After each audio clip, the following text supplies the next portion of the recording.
Hey there. I just wanted to do a quick video on a word study. Here's the thing. This is why I don't do targeted individual videos anymore. The community, as with most communities, has gotten very toxic, and it's hard to tell who is trying to get out of that situation, spiritually speaking, and who is just bitter and stuck in that situation. So I just want to tell you, you don't have to remain in the targeted individual paradigm. Now, granted, are they still going to do their things, their weird behaviors and stuff? Yeah, probably. But will it affect you if you learn about sovereignty and natural law? No, it doesn't have to. And that's what I want to tell you about real quick. When things kicked off for me and my own family was being used against me, literally tormenting me and abusing me in my own household, God spoke through me. I know you're going to say, well, this is from my Christian perspective, my background. So you can say my spirit spoke for me, whatever you're comfortable with. I'm just here trying to help. I'm a mother. I was a provider for 20 years, and now I'm not, and I have a lot of time to learn these things. Not everybody does. So when I do these videos, it is my effort to try and help the communities that I think I can help. And though this is why I don't do targeted individual videos anymore, much is because the community is rather toxic. People are cruel. I mean, they make videos, they make a channel, they put up videos. You go to comment to try and help because obviously they're reaching out. They want, to talk to other people that are having the same situation or a similar situation. So you post a comment and then they're rude or they're nasty or they're cruel, unkind. People today don't think that's a big deal. That's a problem, right? When you don't feel shame for behaving in that way, as I said in the earlier video, shame is an indicator that something is wrong, that we've done something that we need to look back at and change. People feel no shame anymore. There is none. They have no care for what they say to people. They don't care how they treat people. And quite frankly, if you're in that TI paradigm, but you're treating people that way, you're a part of the problem. You're not being a part of the solution. You're being like the gang stalkers. You're behaving like one of them. And frankly, a lot of people that are like that end up turning into one of them. They end up going to that side of things because they're tired or they're weary or they're frustrated or they're bitter. I want to help people avoid that. I don't want to see people do that because you know what that is? You know what that means? That means you've went over to darkness. You've went to the demonic willingly. I don't want to see people do that, so please don't do that. Take a minute to listen to somebody who might have a little more experience than you and might have some guidance to offer you to help you out of that situation. So when my family was tormenting me in the beginning of all this, when things really kicked off and I was literally held in my house and being physically and verbally assaulted for like 3 days and nights in a row, and then it went on periodically pretty steadily for a couple of months at least, until one day I said something, and I don't know where it didn't come from me. I say it came from God. And I spoke out verbally, aloud, and I said, I'm taking my free will back. I don't know why it occurred to me. Again, I don't believe it was me. As soon as I said that, it was literally like a vacuum sucked all the air out of the room. You could hear a pin drop, and the people around me, my spouse, my children, one of his friends, literally physically backed up when I said that. And that's when I knew I had that light bulb moment of enlightenment, and I said, aha, that affected them. Why did that affect them?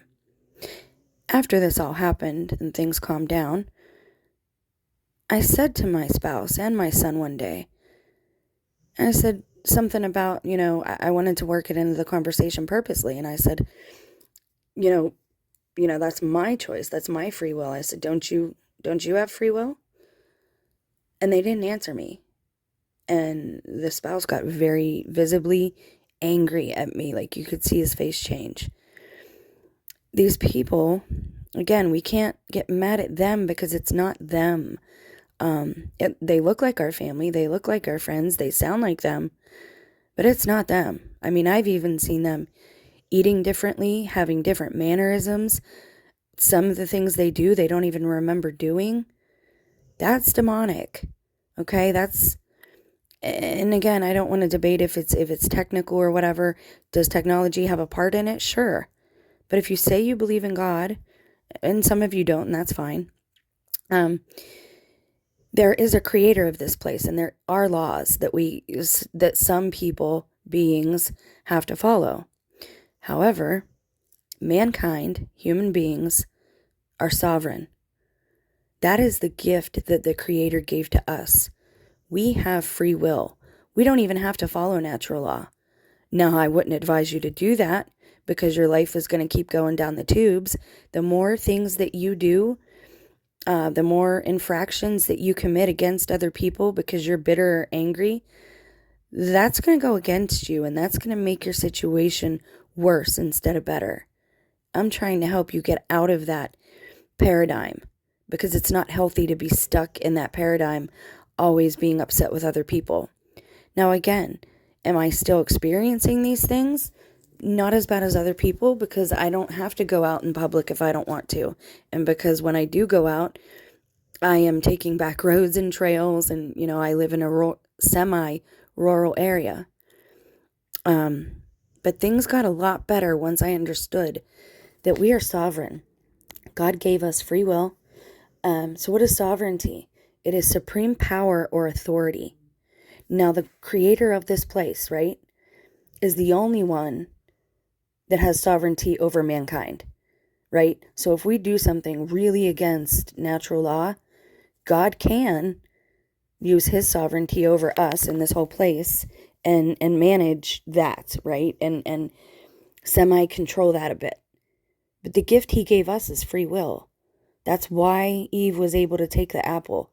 I personally think that had to happen to activate our free will so that we understood what choice was and we understood what yes and no and obedience and consent was. If you learn about your own sovereignty and you understand that you have free will, declare it aloud because yes, they do monitor you. I believe it's spiritual. I believe they monitor us in different ways than other people. I don't think it's technology. I think it's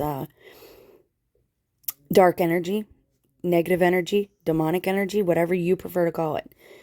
And it gets into the electronics because the electronics are like a portal.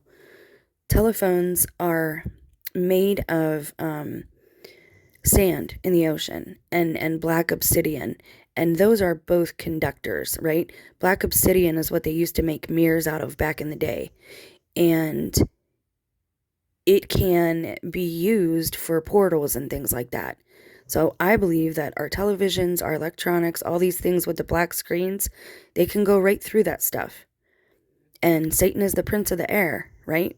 Airwaves. They can go through televisions, all these things that we play with. This is why I personally believe the Amish have it right when they said no electricity, that it's the devil. It literally allows these things into our lives, and we have them all around us, everywhere. And we also have their sigils. If you look at Richie from Boston back in the day showed the diagram, and I used to have it on my phone, one of my phones that before all this began.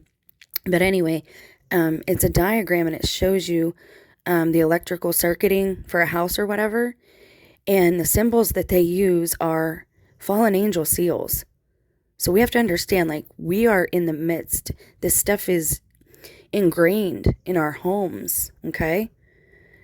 If you declare aloud that you're taking your free will back, that you are sovereign, and say, I do not consent to being harassed. I do not consent to being tormented. I do not consent, to this, that, or whatever. Then they cannot do it to you.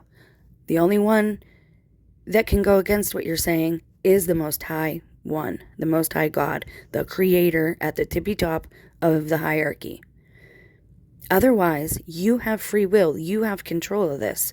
The moment you do this, just try it. You're alone in your room. What do you got to lose by declaring a few things aloud? It literally shifted everything for me. So again, I'm trying to help, okay? Some of us, again, just want to help. It doesn't mean we think we're better than you. Doesn't mean I'm trying to push my ideologies on anybody. You don't have to watch the videos if you don't want to watch them. But I am doing the best that I can do to use my talent, which is words, to help other people. And also research. I can research like nobody's business. And so I've learned all about sovereignty, consent, and free will, and natural law. Look into those things. If you want to learn more about them, if you're interested in leveling up and getting out of that pit, because that's what the TI paradigm is. It's a snare of the fowler. It's a trap. Okay? They want to get you in that paradigm, in that headspace. They want you bitter at your neighbors. They want you hating your neighbors. They want you not trusting anybody, not gathering with anybody. All these behaviors are sinful, right? That's why they are encouraging us to do it.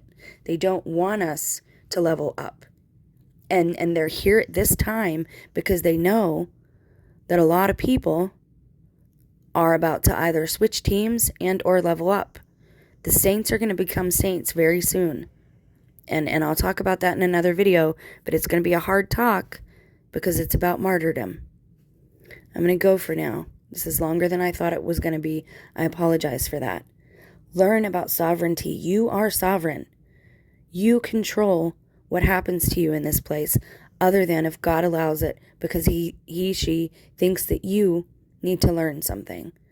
So in that case, it's for your betterment. Understand that. Understand that this is a refining process for your spirit. It has nothing to do with your body. It's all about spirit. God bless.